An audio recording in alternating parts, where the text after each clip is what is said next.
artists of the day gather in this cafe until they sense trouble, and then they emigrate. Oh, Weimar Republic, how short-lived you would be. Born 1918, died right off 1933.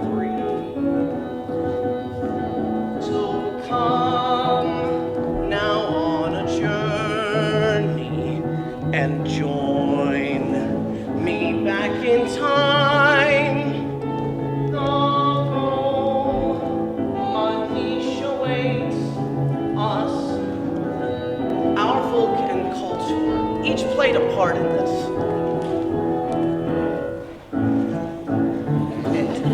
Our country was torn twixt old ways and the new heart of Berlin. Roofs looking in. They only see what they want to see. Bad wolf, Northern coat, gunfire everywhere. There's fighting in the streets, warring factions until the smoke settles. Dead bodies in the streets. Oh, Weimar Republic, how short-lived you would be. Born 1908, died right off 1933. The countryside suspicion that Berlin is a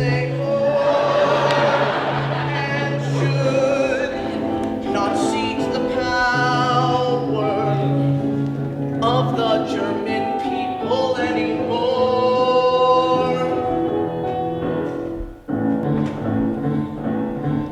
Here at Town's Cafe, we investigate an age outside Berlin, inside Berlin. What you will hear are the voices from Weimar, spoken by figures of our day, and one or two Nazis. God, what rhymes with Nazis? You get it, so sit back, turn off your cell phones, please. Everybody together. Oh, Weimar Republic.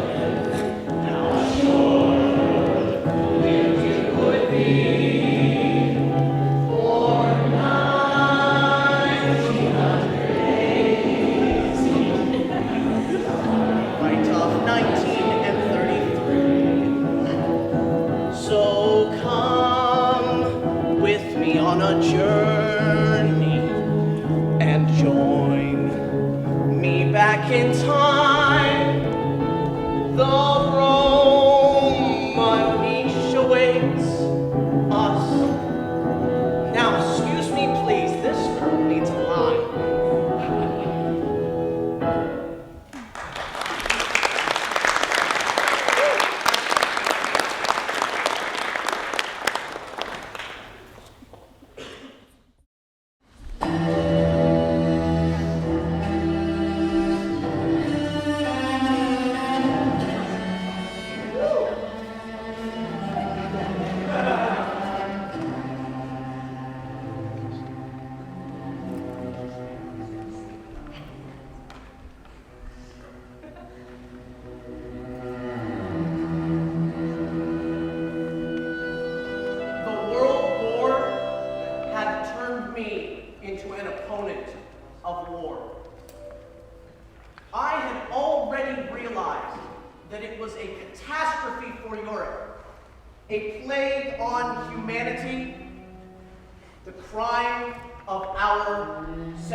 For 4 years, they had fought on the Eastern Front, on the Western Front, in Asia, in Africa.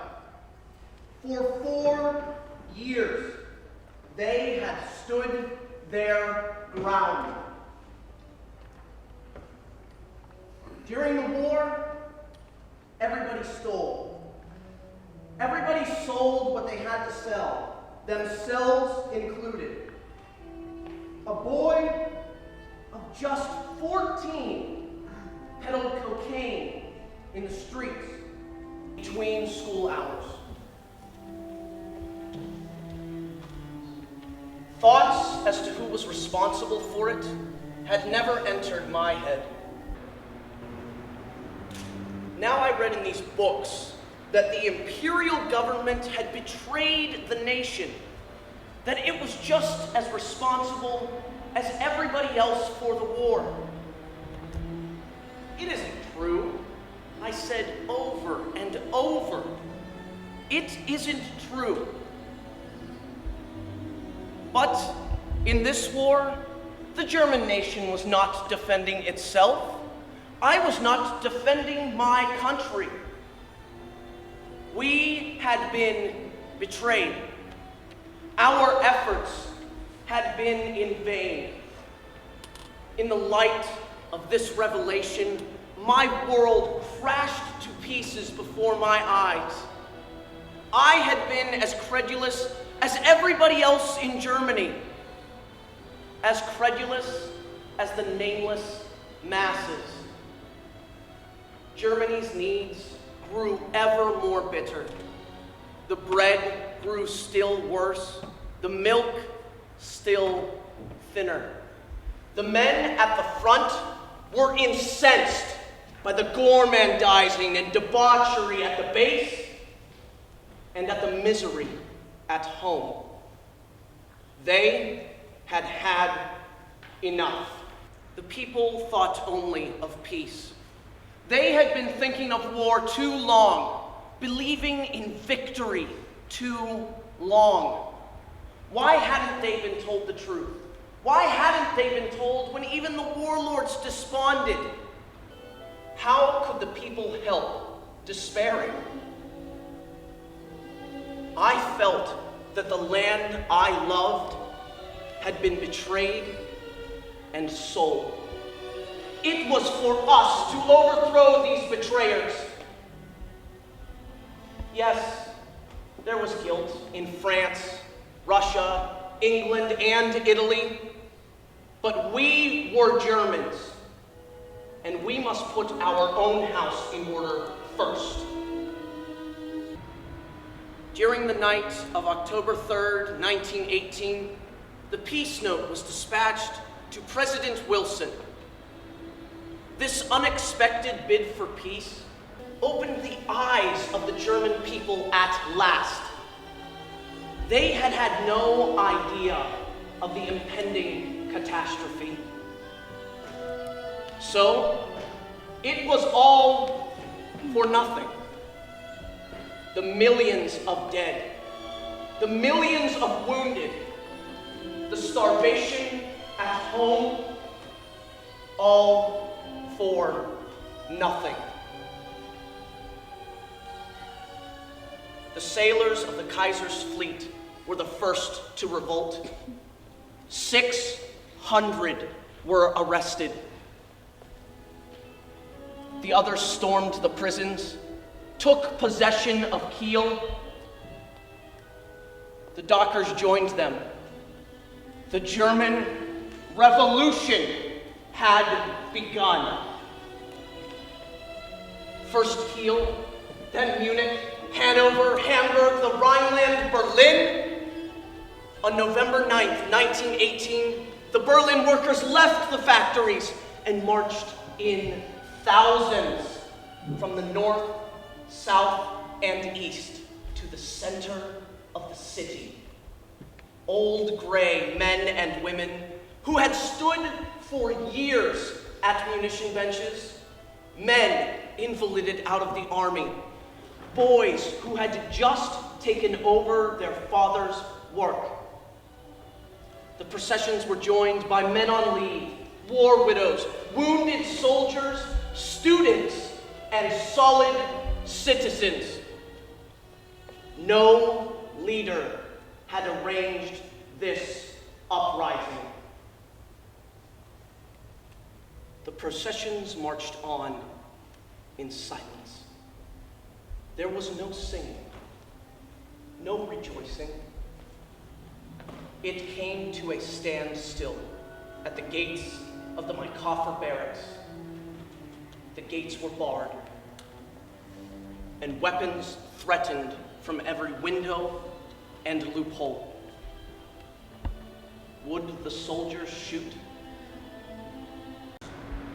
But the men in field gray were the brothers of these ragged, starving crowds. They flung down their weapons. The gates were opened. The people streamed in and joined forces with the Kaiser's army. The imperial standard was lowered, and the red flag fluttered in its place.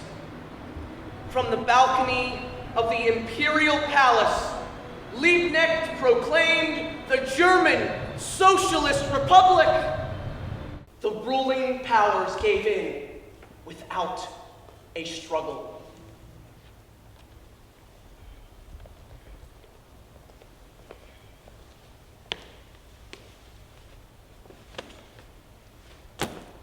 Berlin is not Germany.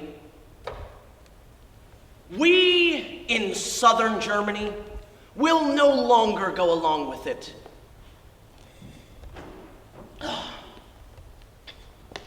We want to have a nation. But now, Berlin has forfeited the right to be the capital of that nation and to represent us. It has shown itself unworthy of leading. We must draw a line between Berlin and ourselves and leave it to its quarrels and its fate.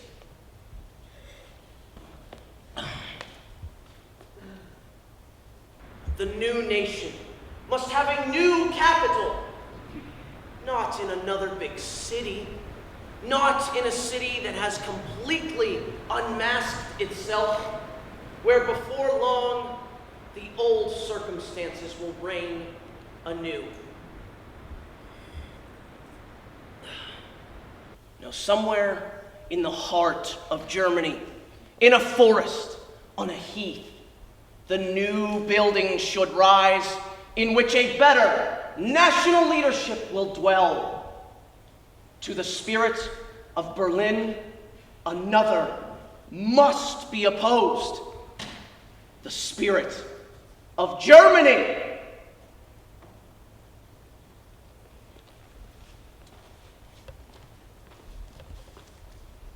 Provincial Germany, where it's most dense, lives for its disdain of Berlin and for its secret admiration. It curses Berlin when it's about politics, and it craves Berlin when it's about the Berlin for which we Berliners don't really care much.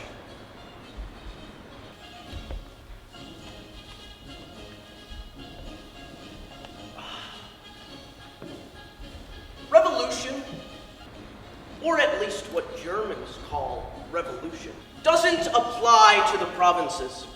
It doesn't apply anywhere in Middle Germany, or anywhere the workers don't have the upper hand politically. No, something else rules there. The bourgeoisie rules there in its most sinister form. The old-style officer rules there. The official of the old regime rules there. And how they rule. There have been no fresh insights there. No winds of change are billowing in. Everything is the way it's always been. There, the war was lost because the traitorous homeland stabbed the noble soldiers in the back. As As if the men at the front weren't Germans, the homeland's own sons. There, black, white, and red flags are still billowing in the wind. There, Wilhelm II still rules. It is both amusing and sad to see it not sinking into their brains. Revolution, change, overthrow, development? Oh yes, they're liberal. Today they call it democratic.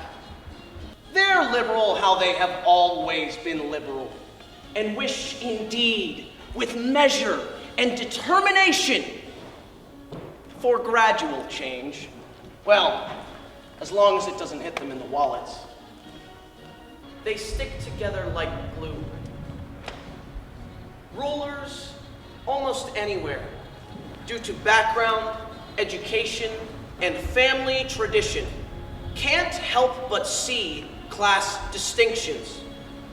And it has become such a part of their being that none of them, judges, local administrators, officials, none of them realize that they instinctively operate a double standard. They stick together like glue.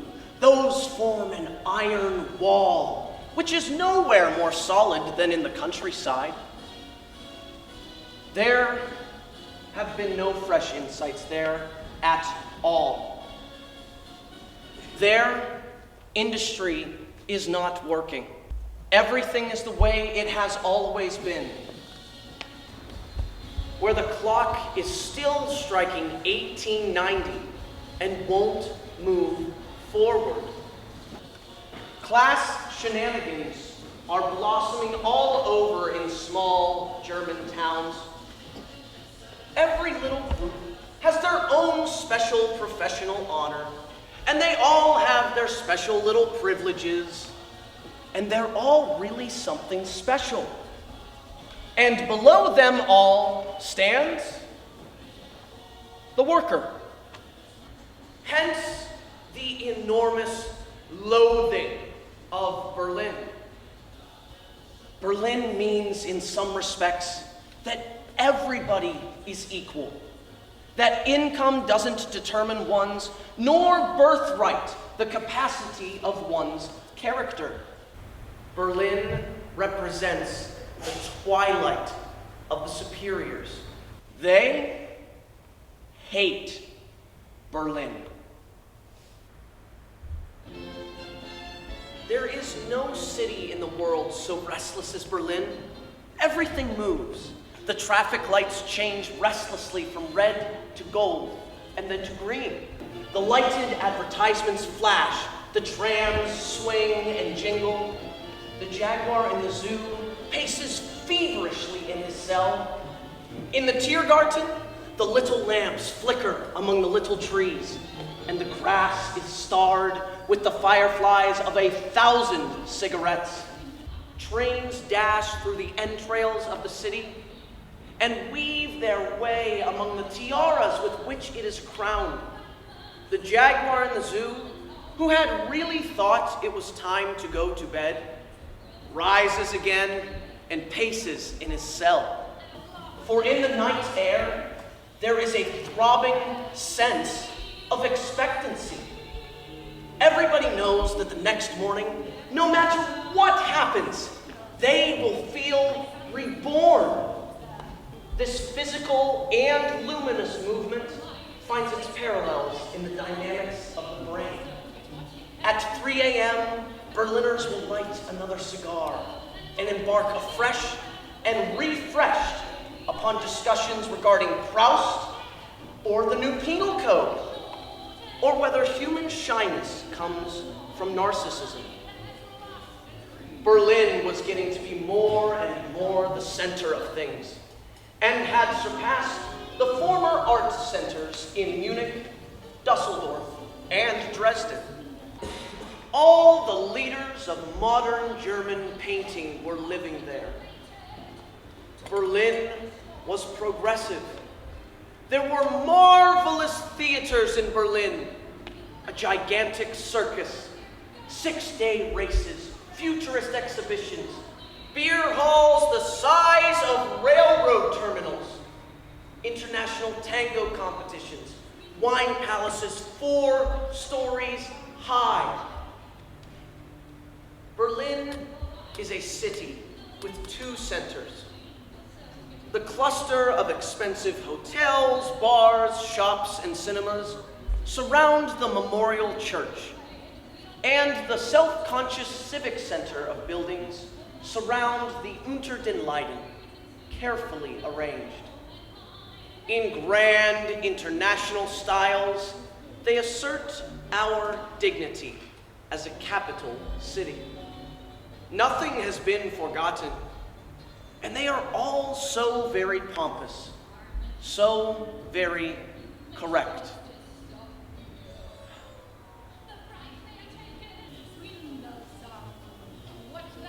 The capital of our new German Republic was like a bubbling cauldron, only you could not see who was heating the cauldron. You could merely see it merrily bubbling, and you could feel the heat increasing.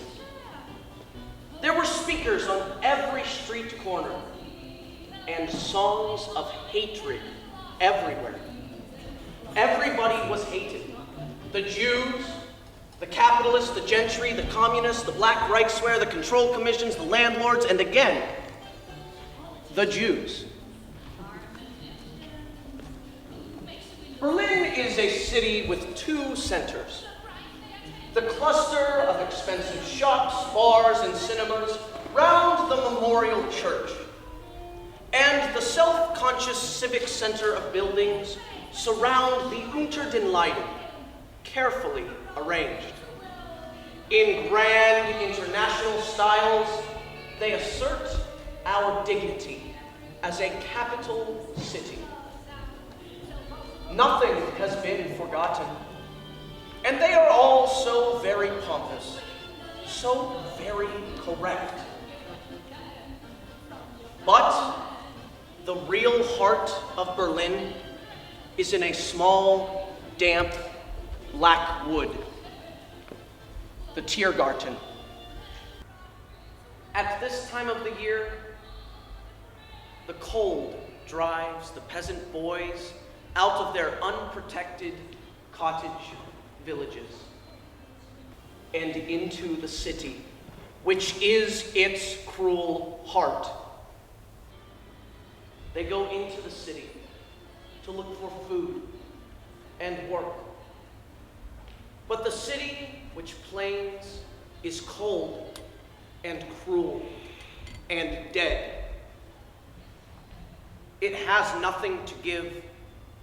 It will not receive these boys. Its warmth is an illusion, a mirage of the winter desert. It will kick them out of its streets and force them into the wood, which is its cruel heart. And there, they will cower on street benches to starve and freeze and dream of their faraway cottage stoves.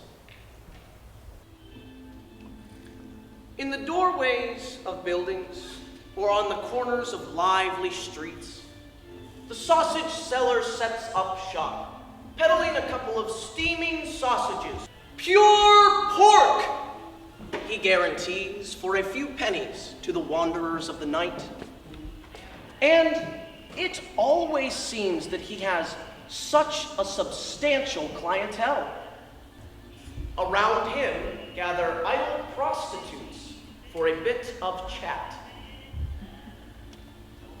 The sausage seller sells not only his sausage treats, but offers his customers the chance for other forbidden pleasures as well. For on the side, he does a booming retail trade in cocaine, the poisonous white powder.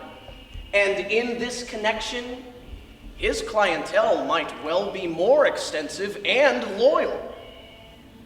One has no idea how quickly the vice of cocaine has made its home in Germany.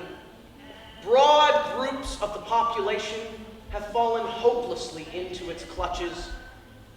One can estimate that 30% of all gamblers, prostitutes, and pederasts are cocaine users. And in other callings as well, in particular among artists, cocaine has found its loyal slaves.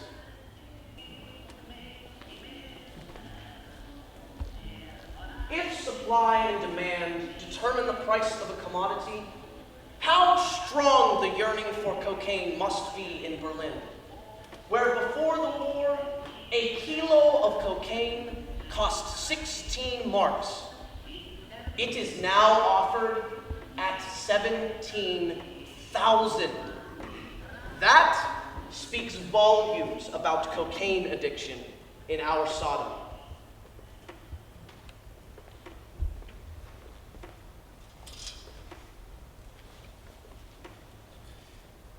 Houses with albums of photographs and prices for women waiting on call have established themselves in Berlin. And since the provincial cities do not want to miss out on this progress, there will soon be branches in Leipzig, Hanover, and Breslau. The corrosion has set in. What am I calling the overrunning of Berlin by whores?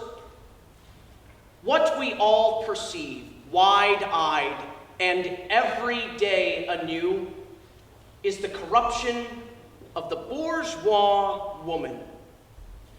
The young girls from so-called good families who are turning into whores.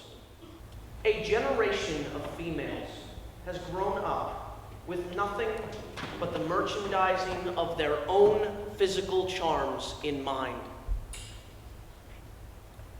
They sit in parlors, of which there are a dozen new ones each week. They go to the cinemas in the evenings, and they wear skirts that end above the knees. In the theater, we might enjoy, one time, seeing a woman playing a man's role, if she is suitable for that role. But not every woman should display herself in pants or shorts, be it on stage or at sporting events. And the masculinization of the female face is detested by every real boy or man. Let us return to the old German concept of Säuglichkeit. For our ancestors, it was not the bashful girl who had no knowledge of her sex who was chaste, but the woman who consciously prepared herself to become a mother, and as a mother, to rule over a large number of children. Having children for these women was not the exercising of their right to self-determination, but fulfilling their duty to the next generation. For these women, service to the clan was still a guiding principle of their lives. These women knew about breeding, and it was their pride. They did not feel degraded to a brood mare, as is the silly suggestion voiced today by those who apparently understand the highly praised personal freedom of the female sex to mean only the freedom to taste all the joys of a bedfellow their discretion and preferably without limit. Let us return to the best moral and traditional customs of our ancestors. They sufficed to keep German culture alive for 1.5 millennia. If in our plan to create a new nobility, marriage must include breeding, we are thereby not imposing anything animal-like or unworthy of human beings. We are merely taking the best moral and traditional customs of our ancestors and cleansing and clarifying them with the best findings and researches of modern genetics.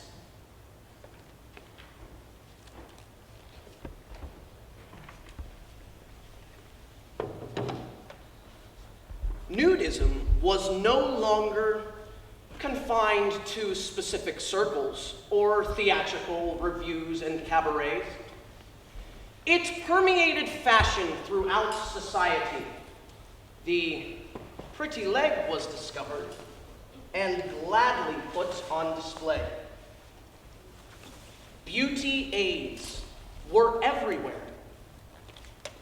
Weimar women completely transformed themselves. They asserted their demands, particularly their sexual demands, much more dearly. This did cause some discrepancies and problems between the relations of the sexes as well. And as the last stage of development, there arose the female bachelor, the woman who was in charge of her own life, whether unmarried, divorced, or widowed.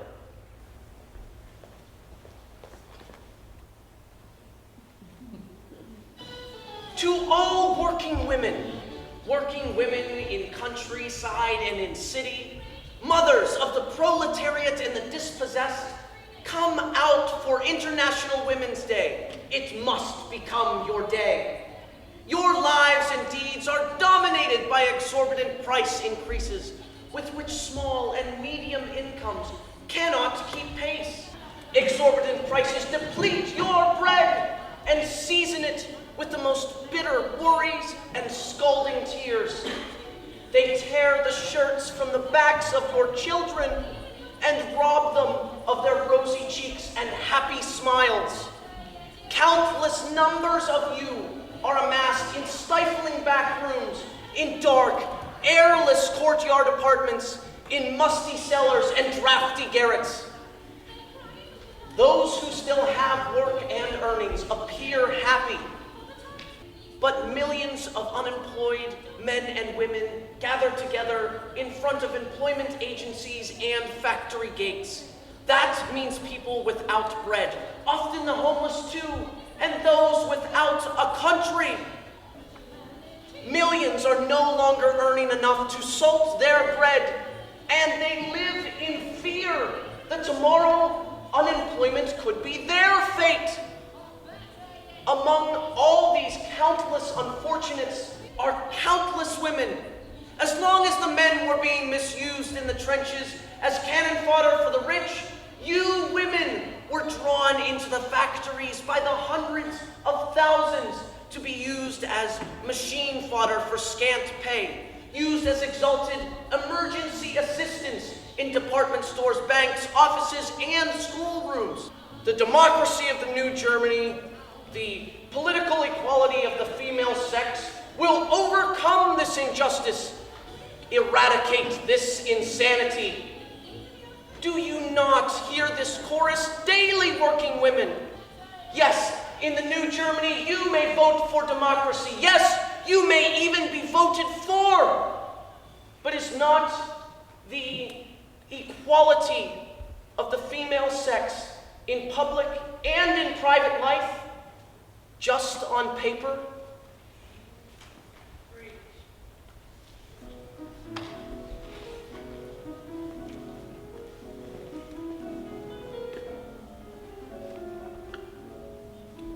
24-year-old writer Bertolt Brecht has changed the poetic face of Germany overnight. Brecht has brought a new tone, a new tune, a new vision to our times. Brecht has invented something he calls epic drama. Brecht's epic theater destroys any tension by announcing in advance, naively and clearly, exactly what is going to happen. According to Brecht, the most important thing is that the audience should, for heaven's sake, not get involved. Any tendency on the part of the audience to participate vicariously in the fate or the life of another must, according to Brecht, be banished. He should draw his conclusions, reject, agree, but for heaven's sake, not have any sympathies. He should observe the mechanism of an event like the mechanism of a car. There is scarcely any industry that is faster growing than the automotive industry. The young people of today already possess an educational background in automotive technology. In Germany today, there are approximately 750,000 automobiles on the streets. In just a few short years, that number will have doubled. Excuse me.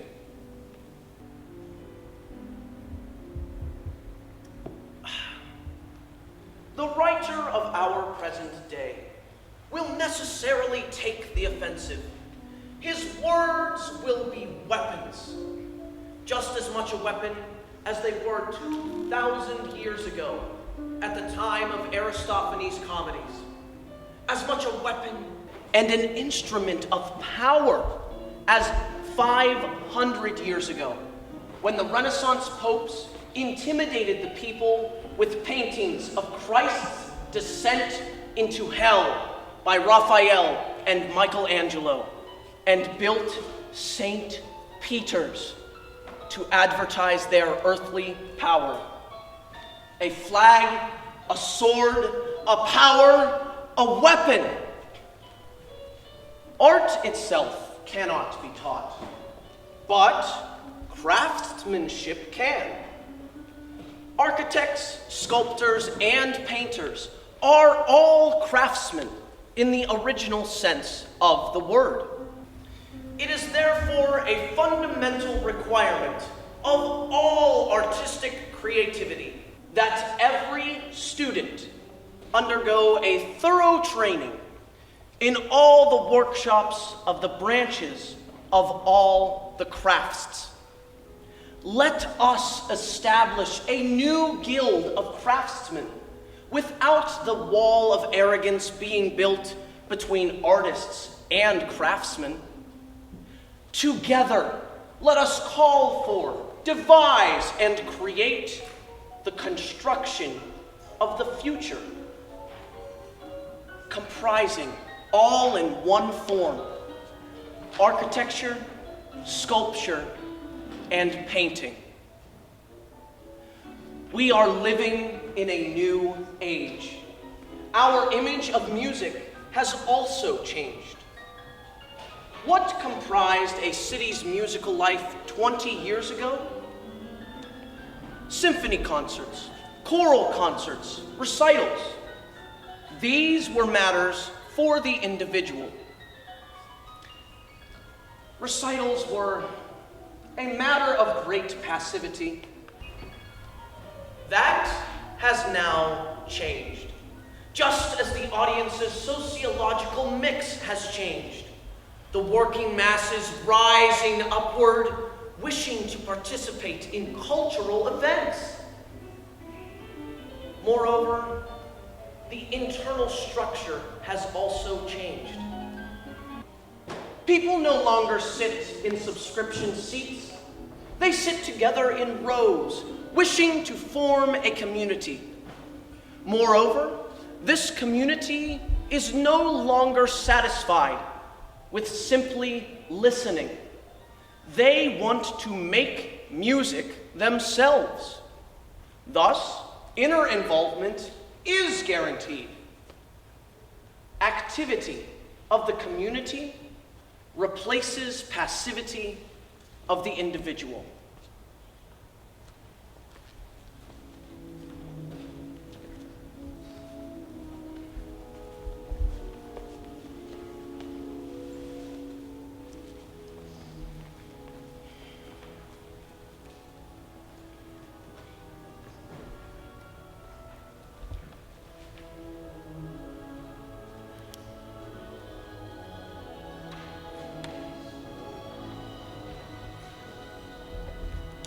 What is there to say about the First World War, in which I was an infantry soldier?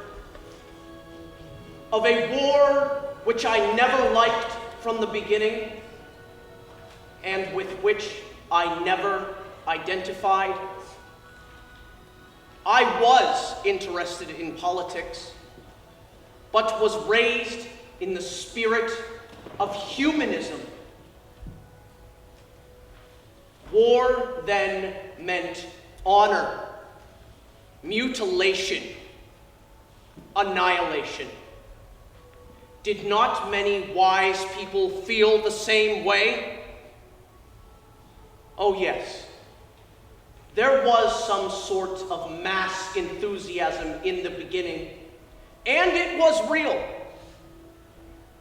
But the intoxication soon blew over, and what was left was great emptiness. The flowers on the gun barrels and helmets quickly faded. There was nothing left. War then meant honor, mutilation, and annihilation. But it became filth, lice, stupor, disease, mutilation. The heroism of some of the idealists and their complete devotion to their country did exist. But these had their reverse side too. And in the end, they finally came out even. Enthusiasm is not simply a herring you can pickle, said the people. Said the people. Then, when it all bogged down in defeat, just a few years later, when everything collapsed, there was nothing left for me and many of my comrades but disgust and horror. After all, my fate had made an artist of me, not a soldier. Not a soldier. I thought the war would never end. Perhaps it never really did. Peace was proclaimed, but not everybody was drunk and happy. Fundamentally, people remained the same, with a few differences. The proud German soldier had become a beaten, weary soldier. The People's Army had fallen apart, like the ammunition pouches and uniforms made of poor ersatz material.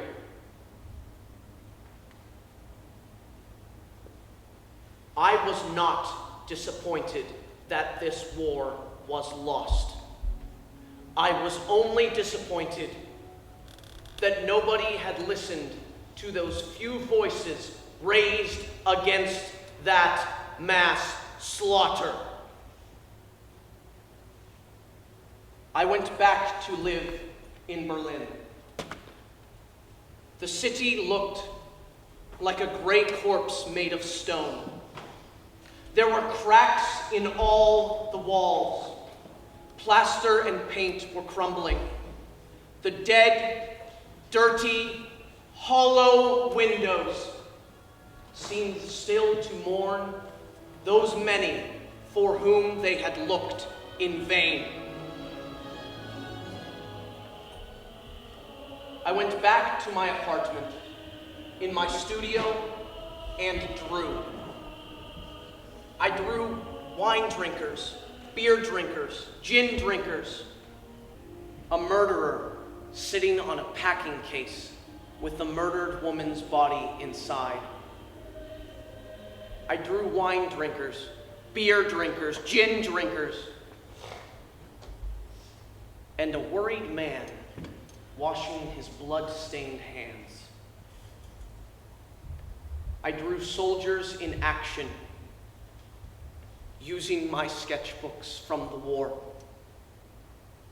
and lonely little men running crazily through empty streets in flight from unknown horrors.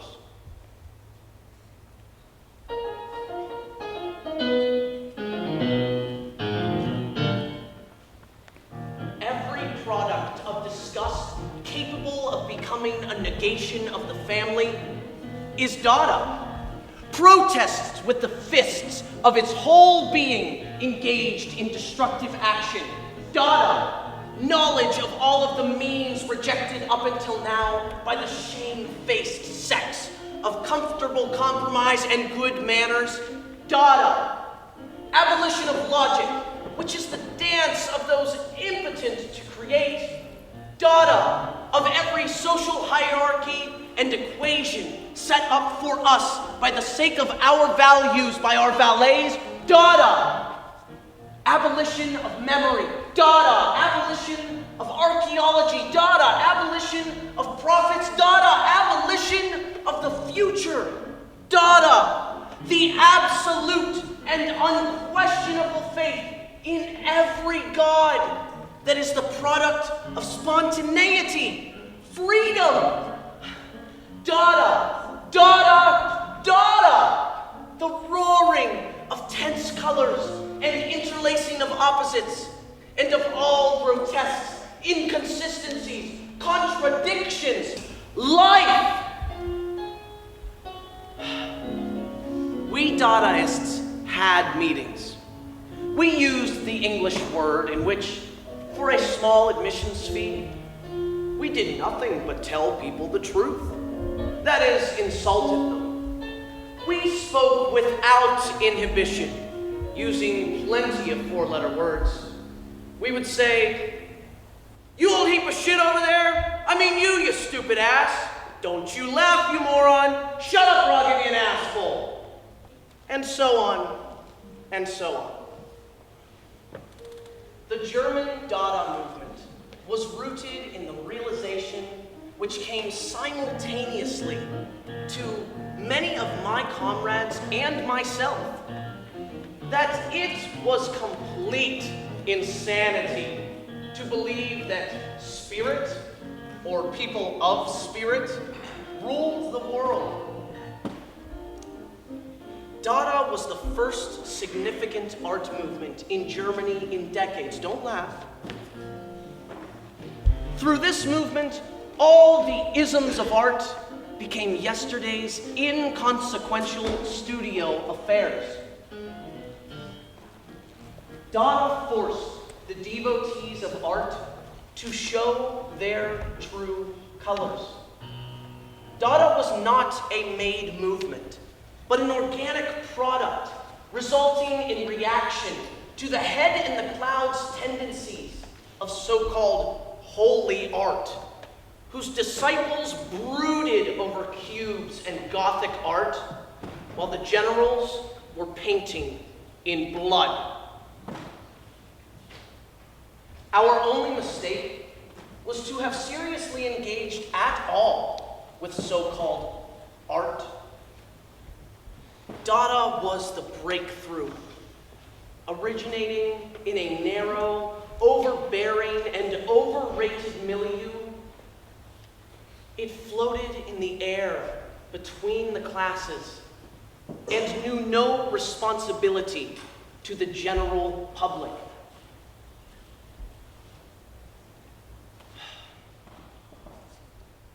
If I have become skeptical about progress, it is because of the experiences of my lifetime. Mine was a time when the sweetest declarations of the brotherhood of man were voiced, at the same time that the bloodiest wars in the history of our planet were being fought. Solace and suicide in grand style.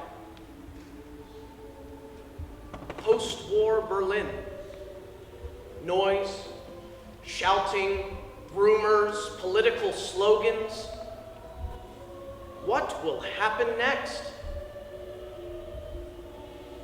It was a completely negative world, with gaily colored froth on top that many people mistook for the true, the happy Germany before the eruption of the new barbarism. Foreigners who visited us during that time were easily fooled by the light-hearted, whirring fun on the surface, by the nightlife and so-called freedom and flowering of the arts. But that was really nothing more than froth. Below the surface of the shimmering swamp lay fratricide and general discord, and regiments were formed for the final reckoning. People had been used to marching for years, so they simply went on marching, be it less straight, less smartly than before. People had been used to receiving orders, but now nobody gave orders. Yet, they went on marching because they knew they must fall into line. But what they missed was the sharp voice of command.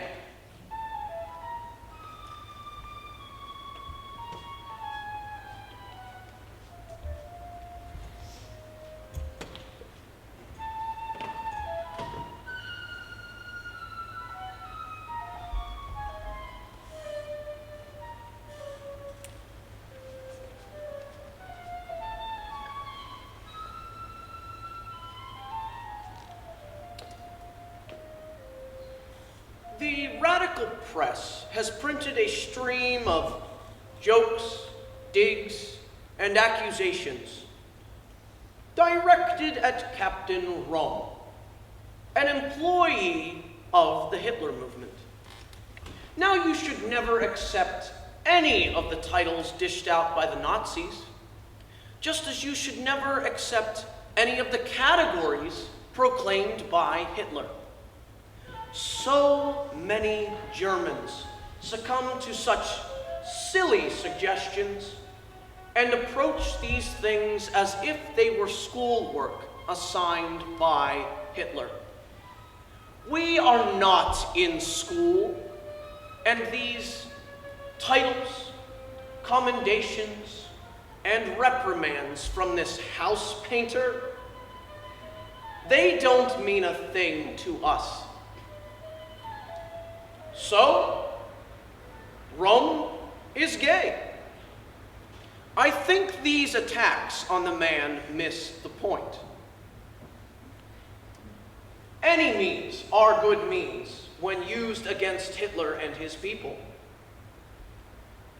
Those who treat others without mercy are not entitled to receive mercy. Stick it to them. In the same regard, I would not shy away from the personal lives of those involved either. Stick it good. But this goes too far. For all our sakes, it goes too far.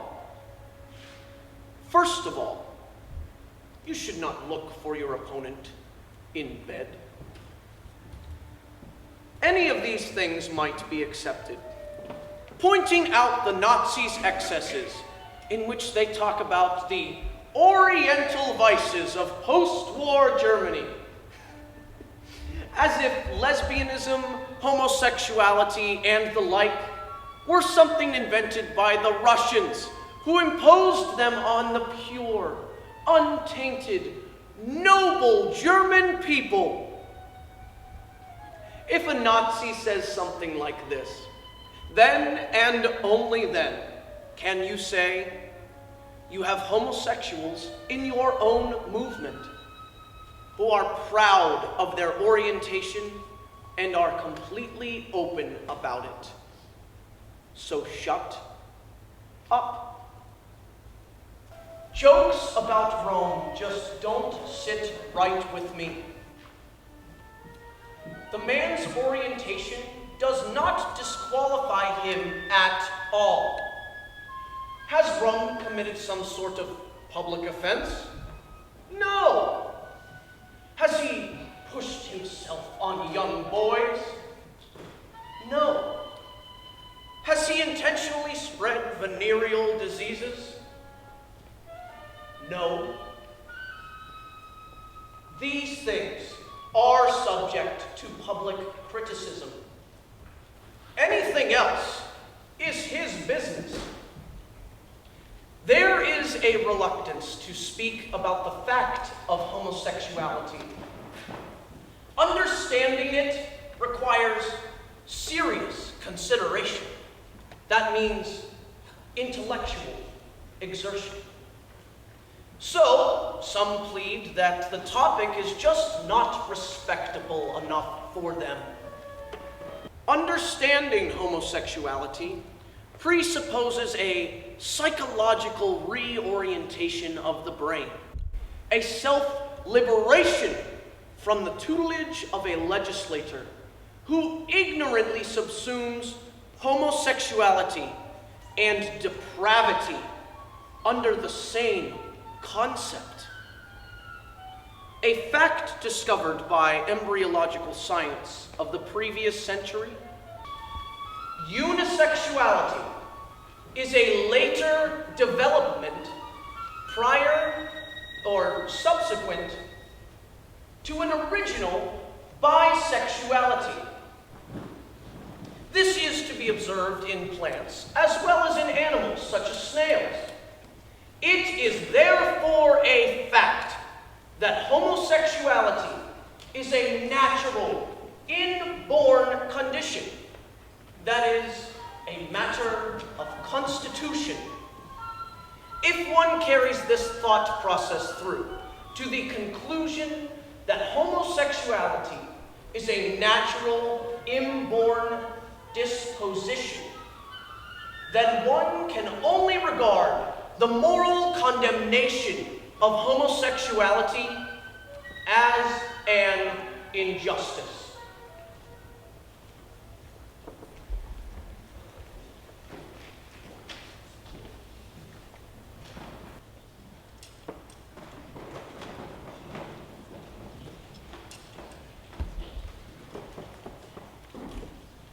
War is romantic.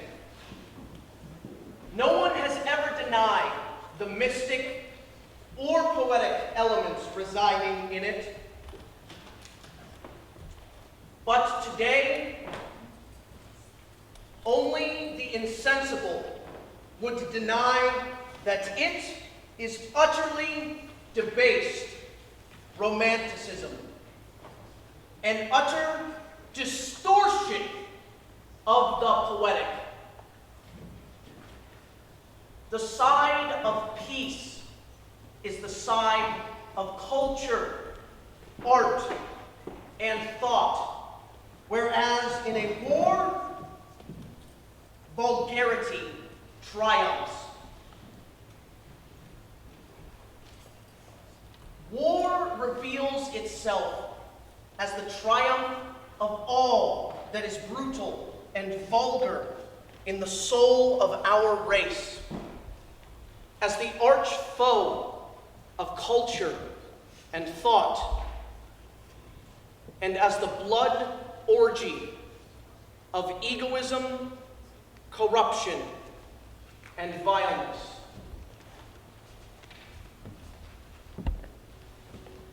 Why do we oppose the Jews?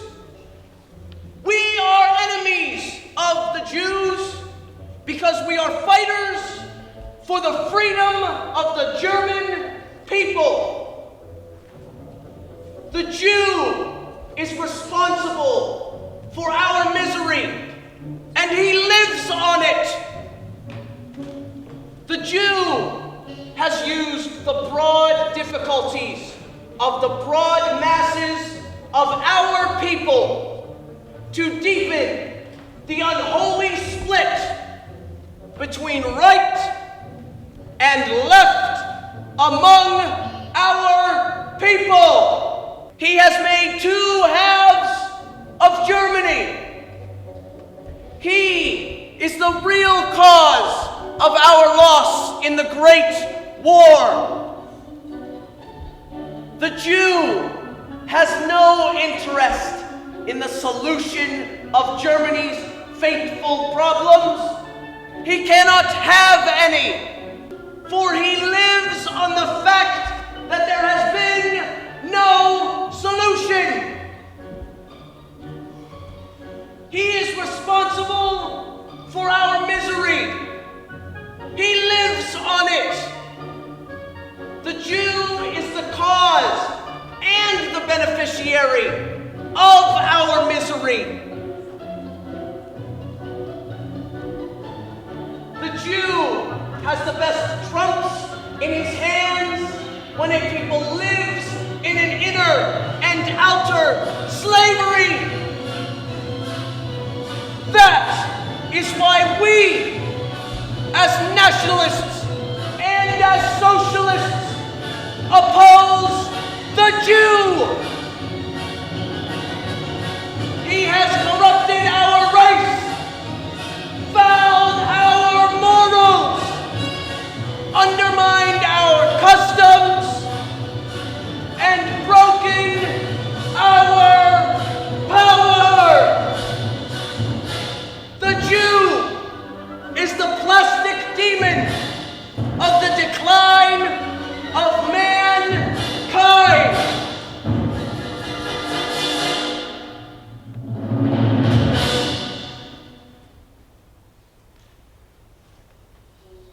The reason that people are beginning to follow Hitler is that they have not overcome the war. It continues to rule them, and in their minds has never ended. They live in a permanent state of war. On the psychological side, the two most important phenomena of culture are firstly, a strengthening of the intellect, which seems to master our instinctive life, and secondly, an introversion of the aggressive impulse, with all its consequent benefits and perils. Now, war today runs most emphatically counter to the psychic disposition imposed on us by the growth of culture. We are therefore bound to resent war, to find it utterly intolerable.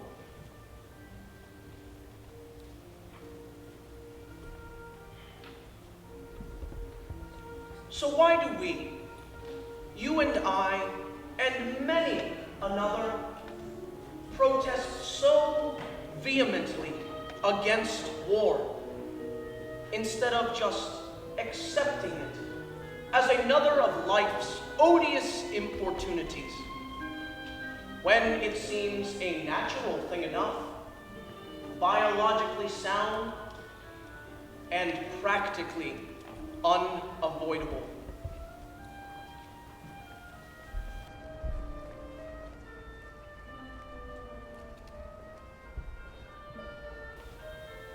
Adolf Hitler, whose party gained ground during the last years or two, had planned a putsch with Ludendorff for November 2nd. In a Munich beer cellar, Hitler proclaimed the government overthrown and declared himself dictator.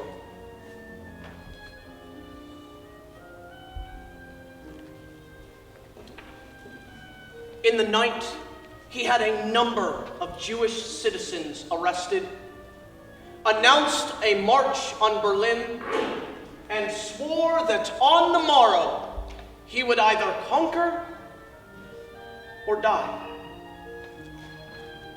The next day, when the procession was marching with Ludendorff and Hitler at its head, they found their way blocked by a detachment of the Reichswehr.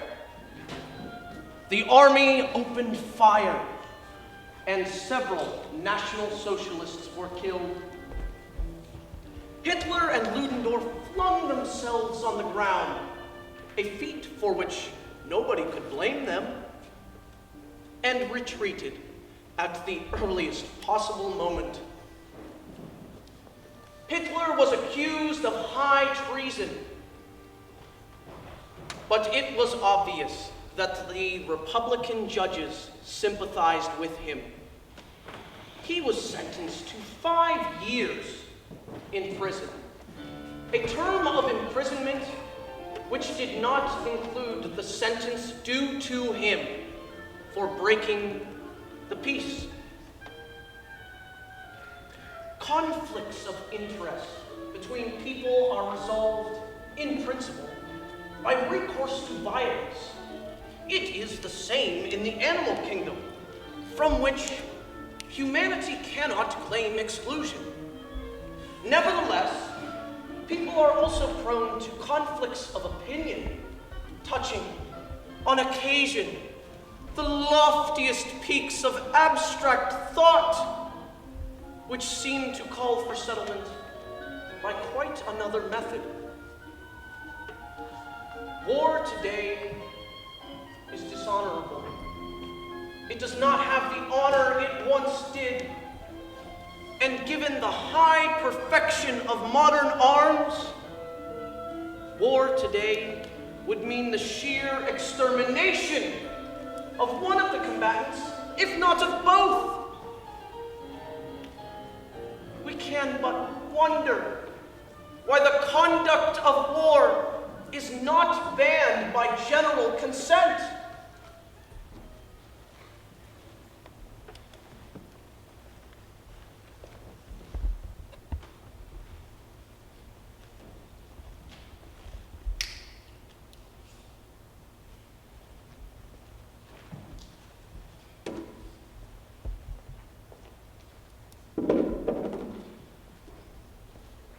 When the war between the wild animals and wild birds came to an end, and the domestic animals, who had fought on the side of the wild ones as in previous times, were once again persecuted by the wild ones, the domestic animals eventually lost their patience. So one day, the domestic animals rebelled with great animosity, and they told the lion and all of his constituents, who had represented all the wild animals in the animal kingdom, to go to the devil. A great council of domestic animals was elected in order to take care of the government in the animal kingdom. The lion who had ruled as king until then was banished to a distant cave.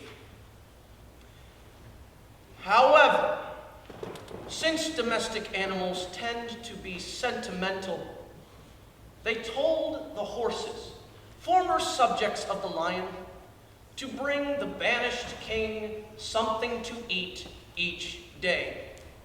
They felt it was just not right to let a banished king starve.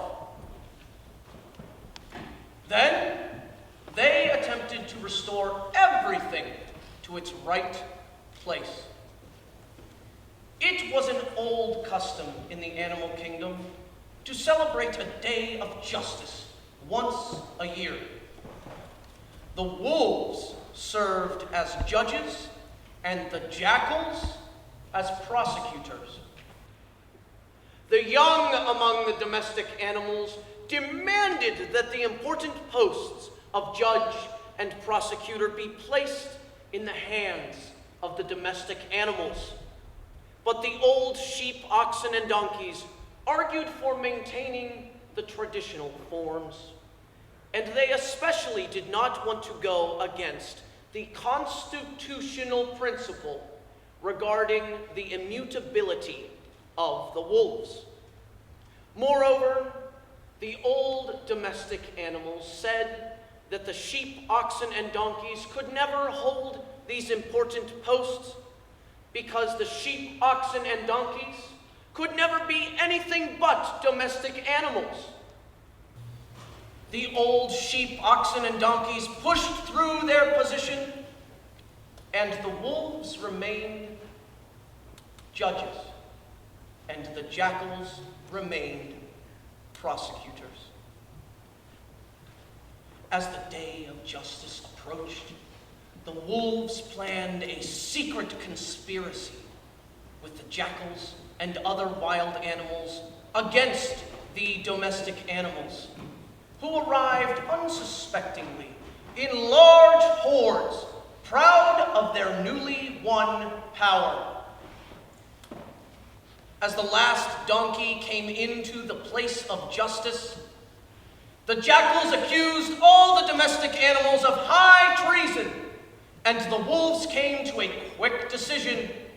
The domestic animals were to serve as food for the wild ones.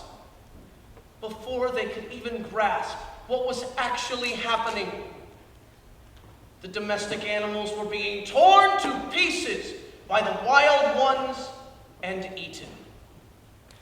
Then the lion returned in triumph to his throne in the animal kingdom.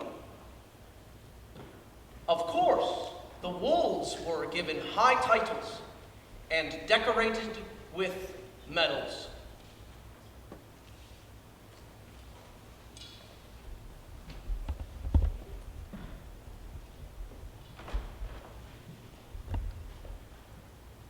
And when all of this is over, when all has run its course, this mass delusion, this delight in banding into hordes, yelling in hordes, waving flags in groups, when the modern mania for turning human baseness into goodness by lying has ended, and all the fights against fascism are over, and the last libertarian emigrants have passed away, then it will again become very modern to be a liberal. Someday, someone will come along with a thundering discovery. He will discover the individual. He will say, there is an organism called man, and he is the important thing, and the goal is his freedom. Groups are something secondary. The state is something secondary. the man who will say these things will make a big splash. People will hail his words as doctrine. They will say, "Why, we've never heard anything like this before. What courage! A new epoch of humanity is dawning. What a genius we have living among us! Forward!" And then this will have an effect. And 1,000 black, red, and brown shirts will be thrown into a corner and on a rubbish heap. People will gain the courage of their convictions again without majority decisions or fear of a state which made them shut up like whipped dogs. And this is the way things will be until one day